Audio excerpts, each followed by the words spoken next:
చలి రాత్రి ఎదురు చూసే తూరు ప్రేమ చుక్క బుట్టె గొల్లలేమో పరుగునచ్చి దూతలేమో పొగడవచ్చే. పుట్టాడు పుట్టాడు రో రారాజు మస్సయ్య పుట్టాడు రో మన కోసం. ఏషియా 9:6 ఏలే అనగా మనకు శిశువు పుట్టెను. ఆ శిశువు ఎవరంటే నజరేడైన యేసుక్రీస్తేనండి. ఆయన జననంలో కూడా ఎలాంటి పాపం లేకుండా పరిశుద్ధుడిగా జన్మించాడు.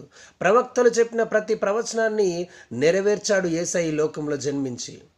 సత్యంగా చెప్పాలంటే నేను చేసినటువంటి ప్రతి పాపానికి ప్రాయశ్చిత్తం చెల్లించడానికి యేసయ్య ఈ లోకంలో జన్మించాడు. ఎందుకంటే నేను చేసిన పాపాలు తొలగిపోవాలంటే ఒక పరిశుద్ధుడి రక్తము ఈ లోకంలో చిందించబడాలి. ఆ యొక్క పరిశుద్ధుడే నన్ను ప్రేమించి ఈ లోకానికి వచ్చాడు. కానీ ఈ లోకంలో ఉన్న వ్యక్తుల ప్రేమ మేడు పండు లాంటి జీవితాన్ని కలిగి ఉందండి.